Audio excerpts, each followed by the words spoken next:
Hi all, നമ്മളിന്ന് cross cylinder to sphero cylinder conversion അല്ലെങ്കിൽ ആ കാൽക്കുലേഷൻ എങ്ങനെ ചെയ്യാമെന്നാണ് ഈ വീഡിയോയിൽ ഡിസ്കസ് ചെയ്യുന്നത്. Already sphero cylinder to cross cylinder conversion നമ്മുടെ ഈ ചാനലിൽ ഡിസ്കസ് ചെയ്തിട്ടുള്ളതാണ്, എല്ലാവരും കണ്ടിട്ടുണ്ടാവുമെന്ന് വിചാരിക്കുന്നു. ഇനി ക്രോസ് സിലിണ്ടറിൽ നിന്ന് സ്ഫീറോ സിലിണ്ടറിലേക്ക് എങ്ങനെ കൺവേർട്ട് ചെയ്യാം, ഈസി സ്റ്റെപ്സിലൂടെ നിങ്ങൾക്കത് ഞാൻ പറഞ്ഞു തരാം. ഇതിനായിട്ട് ഞാനിവിടെ 4 സ്റ്റെപ്സാണ് എഴുതിയിട്ടുള്ളത്. ഈ 4 സ്റ്റെപ്സ് നമുക്കൊന്നുകൂടി ഈസിയായി മനസ്സിലാക്കാൻ വേണ്ടിയിട്ടാണ് ഈ രണ്ടാമത്തെ ഒരു സ്റ്റെപ്പ് ഞാൻ ആഡ് ചെയ്തിട്ടുള്ളത്. പറഞ്ഞു വരുമ്പോൾ മനസ്സിലാവും. ആദ്യമായിട്ട് നിങ്ങൾ മനസ്സിലാക്കേണ്ടത് ക്രോസ് സിലിണ്ടേഴ്സ് എന്ന് പറഞ്ഞാൽ നമുക്ക് ഓൾറെഡി അറിയാം, 2 ഓപ്പോസിറ്റ് മെറിഡിയനിൽ കിടക്കുന്ന 2 സിലിണ്ടേഴ്സ് നമുക്ക് അവിടെ തന്നിട്ടുണ്ട്. ഇതിൽ നിന്നും നമ്മൾ എന്ത് കണ്ടെത്തണം? ഒരു സ്ഫീറോ സിലിണ്ടർ ആകുമ്പോൾ അവിടെ എന്തൊക്കെ ഉണ്ടാവും? ഒരു സ്ഫെറിക്കൽ വാല്യൂ ഉണ്ടായിരിക്കും, ഒരു സിലിണ്ടറിക്കൽ വാല്യൂ ഉണ്ടായിരിക്കും, അതിൻ്റെ ആക്സിസ് ഉണ്ടായിരിക്കും.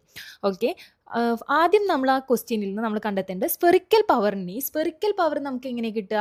അതിലുള്ള ഹയസ്റ്റ് പ്ലസ് വാല്യൂ ആണ് നമ്മൾ സ്ഫെറിക്കൽ പവറായിട്ട് ഇരിക്കുക. ആ പ്ലസ് വാല്യൂവിൻ്റെ തന്നെ സൈനുമാണ് നമ്മൾ സ്ഫെറിക്കലിനെ എടുക്കുന്നുണ്ടാവുക. സെക്കൻഡ് എന്ന് പറഞ്ഞാൽ നമ്മൾ എപ്പോഴും ക്രോസ് സിലിണ്ടറിൽ നിന്ന് സ്ഫീറോ സിലിണ്ടറിലേക്ക് ആക്കുമ്പോൾ നമ്മൾ മൈനസ് സിലിണ്ടറിലാണ് എടുക്കുക. സോ സെക്കൻഡായിട്ട് നമ്മൾ ആ സിലിണ്ടറിന് ഒരു മൈനസ് സൈൻ കൊടുക്കുന്നു. തേർഡ്, ഈ സിലിണ്ടർ പവർ എങ്ങനെ കണ്ടെത്തും എന്നുള്ളത് ഞാൻ പറഞ്ഞല്ലോ. ഇപ്പോൾ ക്രോസ് സിലിണ്ടർ എന്ന് പറഞ്ഞാൽ 2 സിലിണ്ടേഴ്സ് നമുക്ക് തന്നിട്ടുണ്ട്. ഈ 2 സിലിണ്ടറിക്കൽ വാല്യൂൻ്റെയും സെയിം സൈൻ ആണെന്നുണ്ടെങ്കിൽ നമ്മൾ അതിൻ്റെ ഡിഫറൻസ് കാണുക.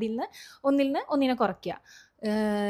2 സിലിണ്ടേഴ്സിൻ്റെയും സൈന് ഡിഫറൻസ് ആണെന്നുണ്ടെങ്കിൽ ആ 2 ന്യൂമറിക്കൽസും കൂടി നമ്മൾ ആഡ് ചെയ്യുക. അതാണ് നമുക്ക് കിട്ടുന്ന പുതിയ സിലിണ്ടറിക്കൽ പവർ.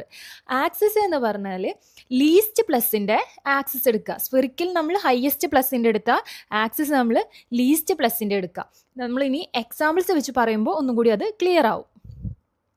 ഒരു എക്സാമ്പിൾ ഇവിടെ നമുക്ക് തന്നിട്ടുള്ളത് +1 diopter cylinder at 90 with +2 diopter cylinder at 180. ഈ 2 ക്രോസ് സിലിണ്ടേഴ്സ് തന്നിട്ടുണ്ട്. അപ്പോൾ നമ്മൾ ഹയസ്റ്റ് പ്ലസ് ഇവിടെ ഏതാണ്? ഈ +2. അപ്പോൾ ഫസ്റ്റ് സ്റ്റെപ്പ് സ്ഫെറിക്കൽ വാല്യൂ എടുത്തു, +2. സെക്കൻഡ് സ്റ്റെപ്പ് നമ്മൾ സിലിണ്ടറിൻ്റെ എപ്പോഴും ഏതിലാണ് കൊടുക്കുക? മൈനസിലാണ് കൊടുക്കുക. തേർഡ് സ്റ്റെപ്പ് എന്ന് പറഞ്ഞു കഴിഞ്ഞാൽ സിലിണ്ടറിക്കൽ പവർ കാണാൻ. ഈ സിലിണ്ടറിക്കൽ പവർ എങ്ങനെ കാണാം? ഇവിടെ രണ്ടും സെയിം സൈൻ ആയ കാരണം നമുക്ക് ഇതിൻ്റെ ഡിഫറൻസ് കാണാം. 1 × 2 ഡിഫറൻസ് 1 ആണ്. ഓക്കെ, 1. ഇനി ആക്സിസ് എങ്ങനെയാണ്? ലീസ്റ്റ് പ്ലസിൻ്റെ ആക്സിസ് വിച്ച് മീൻസ് 90 ഹിയർ. അപ്പോൾ നമ്മുടെ ആൻസർ എന്ത് വരും? +2 ഡയപ്റ്റർ സ്ഫിയർ വിത്ത് -1 ഡയപ്റ്റർ സിൽ അറ്റ് 90. ഇനി ഞാൻ ഒരു എക്സാമ്പിളും കൂടി പറഞ്ഞു തരാം. ഇത് നോക്കുകയാണെന്നുണ്ടെങ്കിൽ ഇവിടെ -1 ഡയപ്റ്റർ സിലിണ്ടർ 90 +1 ഡയപ്റ്റർ സിലിണ്ടർ 180. ഇതാണ് നമുക്ക് തന്നിട്ടുള്ള ക്രോസ് സിലിണ്ടർ. അപ്പോൾ ഇതിൽ നിന്ന് സ്ഫീറോ സിൽ സെയിം നമ്മൾ കാണാം. ആ സ്റ്റെപ്സ് ഡൗട്ട് ഉണ്ടെങ്കിൽ ആ സ്റ്റെപ്സിൻ്റെ ഒന്ന് ജസ്റ്റ് നോക്കുക. സെയിം ഹയസ്റ്റ് പ്ലസ് വാല്യൂവിനെ നമ്മൾ സ്ഫെറിക്കൽ പവർ ആക്കി എടുത്തു, വിച്ച് മീൻസ് +1. മൈനസ് സിലിണ്ടറിലാണ് എഴുതുന്നത്. ഇനി നമുക്കിതിൽ സിലിണ്ടറിനെ കാണണം. ഇവിടെ രണ്ടിനും ഡിഫറൻസ് സൈൻ ആകുമ്പോൾ നമ്മൾ എന്ത് ചെയ്യും? ന്യൂമറിക്കൽസ് തമ്മിൽ ആഡ് ചെയ്യണം. ഇവിടെ 1 ആഡ് ചെയ്ത് 2. ദെൻ ആക്സിസ് എന്ന് പറഞ്ഞാൽ ലീസ്റ്റ് പ്ലസിൻ്റെ ആക്സിസ്. ഇവിടെ ലീസ്റ്റ് പ്ലസ് എന്ന് പറയുന്നത് ഈ -1, അതിൻ്റെ ആക്സിസ് 90. അപ്പോൾ ആൻസർ എന്ത് വരും? +1 വിത്ത് -2 90. ഇനി ഇപ്പം നിങ്ങൾക്ക് മനസ്സിലായി എന്ത്? നമുക്ക് സ്ഫീറോ സില്ല് കിട്ടുമ്പോൾ അതൊരു മൈനസ് സിലിണ്ടറിലാണ് നമ്മൾ എഴുതുന്നത്. ഇനി പ്ലസ് സിലിണ്ടർ നമുക്ക് അവിടെ വേണം എന്നുണ്ടെങ്കിൽ നമ്മൾ ജസ്റ്റ് അതിനെ സിമ്പിൾ ട്രാൻസ്പോസ് ചെയ്താൽ മതി. സിമ്പിൾ ട്രാൻസ്പോസിഷൻ ഓൾറെഡി നമ്മൾ ഡിസ്കസ് ചെയ്തിട്ടുള്ളതാണ്. എന്തെങ്കിലും ഡൗട്ട് ഉണ്ടെങ്കിൽ അതെടുത്ത് കണ്ടാൽ മതി.